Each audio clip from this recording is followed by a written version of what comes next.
से हमने मोमेंटम वाला वीडियो बनाया, मोमेंटम फंड वाला, तब से मोमेंटम फंड्स को लेके अलग अलग जो टाइप्स के हैं बहुत ज़्यादा क्वेश्चन आ रहे हैं। तो इस वीडियो में बेसिकली तीन फंड के बारे में बात करेंगे।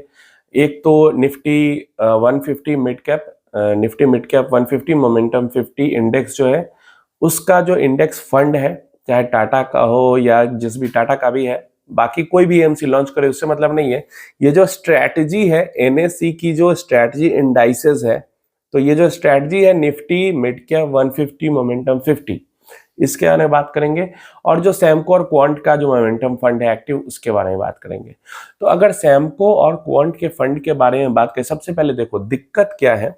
जैसे जो एमएससी का इंडाइस है, जो इंडेक्स है, उसका डेटा हमारे पास अवेलेबल है 2005 से अभी तक का। तो उसने 2005 से अभी तक कैसा परफॉर्मेंस दिखाया है वो हमें समझ में आ जाता है।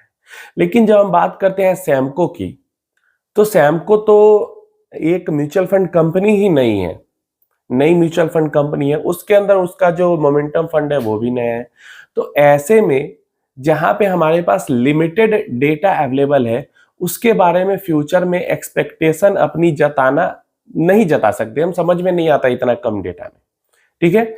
इसके अलावा अगर क्वांट की बात करते हैं तो अगेन यहाँ भी क्वांट का जो मोमेंटम फंड है वो काफी नया है, आई थिंक 1 साल भी नहीं हुए अभी तक।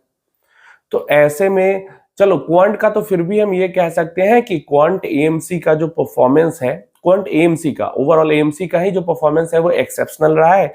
तो हो सकता है कि क्वांट का मोमेंटम फंड जो है वो भी अच्छा परफॉर्म करे। लेकिन सैमको एएमसी का तो वैसा एक्सेप्शनल कुछ परफॉर्मेंस भी नहीं रहा है, तो उसके बारे में तो हम वो भी नहीं कह सकते। तो इसलिए सबसे पहले तो क्योंकि ये नए फंड्स हैं, एक्टिवली मैनेज्ड फंड है, इनके बारे में बहुत लंबा डेटा हमारे पास अवेलेबल नहीं है, इसलिए हम इन फंड्स को लेकर ज्यादा बुलिश नहीं हो सकते या इनके बारे में बहुत कुछ एक्सपेक्टेशन अपनी नहीं जता सकते। क्योंकि इनकी स्ट्रेटजी कैसी काम करती है मोमेंटम को लेकर, मोमेंटम स्ट्रेटजी कैसी है, वो फिर फ्यूचर में ही पता चलेगा जब कुछ साल फंड्स को बीतेंगे तो। लेकिन जब बात आती है निफ्टी 150 मिड कैप मोमेंटम 50 वाले फंड की, तो यहां पे हमारे पास डेटा अवेलेबल है। बेस डेट 2005 का है और 2005 से बात करते हैं 2024 तक।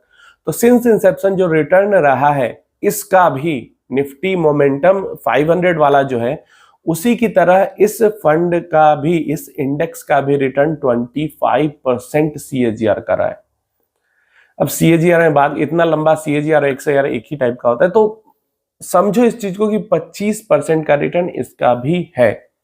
लेकिन फिर भी अब इसको देख के आपको पिघल नहीं जाना है, क्योंकि जो निफ्टी 500 मोमेंटम 50 इंडेक्स है उसके पास स्टॉक सिलेक्शन के लिए जो यूनिवर्स है वो 500 स्टॉक्स का है, और निफ्टी मिड कैप 150 मोमेंटम 50 के लिए जो यूनिवर्स है सिर्फ 150 स्टॉक्स का है। तो इन दोनों के बीच में अगर चुनना हो तो मुझे जहां पे सिलेक्शन के लिए ज्यादा स्टॉक्स हैं वो ज्यादा बेहतर लगेगा। बट फिर भी अगर किसी ने इन्वेस्टमेंट करके रखा है या अगर फ्यूचर प्लानिंग करता है, तो बाकी जो फंड्स हैं ये मोमेंटम वाले, ये इंडेक्स फंड काफी बेहतर यहाँ पे प्लेस्ड हमें दिख रहा है। क्यों बेहतर दिख रहा है? क्योंकि यहाँ पे 1 साल और 2 साल की हम बात नहीं कर रहे। 1 साल 2 साल में लक फेवर कर जाता है, मार्केट फेवर में चला जाता है। लेकिन 20 साल में अगर किसी ने इतना तगड़ा रिटर्न दिया है, तो मतलब कि ये जो स्ट्रेटजी है वही काफी अच्छी यहाँ पे काम कर रही है। सिंस इंसेप्शन रिटर्न लगभग 25% प्लस ही है, 25.39 या 32 के पास है। 5 साल का भी रिटर्न पिछले 40% के पास है। तो ये अच्छे रिटर्न्स होते हैं। अच्छे कैसे रिटर्न होते हैं मैं बताता हूं कि जैसे ये जो इंडाइस है अगर 2005 में स्टार्ट होता, 2005 से ये इंडेक्स स्टार्ट नहीं हुआ है, बेस डेट 2005 है। तो 2005 में अगर कोई एक इंडेक्स बनता, ऐसा इंडेक्स फंड बनता, Nifty mid cap 150 momentum 50 index fund होता, और वहां पे किसी ने 10 लाख रुपए इन्वेस्ट किए होते उस टाइम पे, बहुत बड़ा वैल्यू होता है, छोड़ो 10 लाख, 1 लाख भी इन्वेस्ट किए हुए थे 2005 में, तो 2025 में उसके पास लगभग 1 करोड़ हो जाते, 1 लाख का 1 करोड़। 26% सीएजीआर का मतलब होता है 10 साल में 10 गुना। समझ रहे हो? हर 10 साल में पैसा 10 गुना हो जाता है। अगर आपका गोल है कि 1 लाख से 10 लाख बनाना 10 साल के अंदर में, या 10 लाख से 1 करोड़ बनाना, या 1 करोड़ से 10 करोड़ बनाना, तो आपका जो टारगेट CAGR रिटर्न या XIR रिटर्न होगा वो 26% के पास होगा। एंड ये जो इंडेक्स फंड होते हुए ये इतना अचीव करा रहे हैं। तो इसलिए मैंने कहा जो लोग भी बहुत सारे मतलब बहुत कह रहा हूं मतलब बहुत कमेंट आए कि Tata Nifty mid cap 150 momentum 50 के बारे में बताइए, ये कैसा है ये कैसा है। तो आपको पता है अब कि ये जो फंड है वो इतना तगड़ा पास्ट का डेटा जो है वो इतना तगड़ा है इसका। तो फ्यूचर में हम ये समझ सकते हैं कि चलो 25 नहीं देगा, बियर मार्केट आ जाएगा, लंबे समय तक मार्केट कंसोलिडेट करेगा, अच्छा परफॉर्म नहीं करेगा। बट अगर स्ट्रेटजी ये अच्छी है तो चलो अभी 25 अगर शो कर रहा है तो उस टाइम से पे 15 प्लस 17 प्लस भी अगर शो करता है तो बुरा रिटर्न तो नहीं होगा। इंडेक्स फंड में इन्वेस्ट करके अगर 17%, 18%, 20% रिटर्न मिल जाए तो ठीक है। तो जो लोग भी इंडेक्स इन्वेस्टिंग करते हैं उनके लिए तो मोमेंटम इंडेक्स जो है वो काफी एक वरदान की तरह हो जाता है। लेकिन अगेन मैंने सुबह वाले वीडियो में बताया था कि अब आप इसको लेकर एक्टिवली मैंने स्मॉल कैप के साथ कंपेयर मत करने लगना। वो अलग लीग की चीज है, वो अलग एक तरीके से कैटेगरी की चीज है और ये अलग कैटेगरी की चीज है। अगेन इस फंड की अगर हम वॉलेटिलिटी की भी बात करते हैं तो शॉर्ट टर्म में ये फंड काफी वॉलेटाइल है।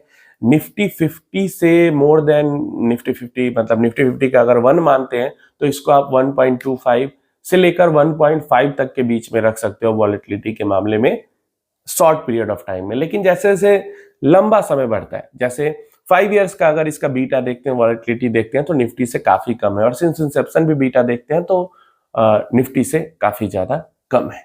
तो शॉर्ट टर्म में जो मोमेंटम फंड्स हैं वो काफी ज्यादा वॉलेटाइल हो जाते हैं, लेकिन लॉन्ग टर्म में इनकी वॉलेटिलिटी धीरे धीरे स्टेबलाइज होती है।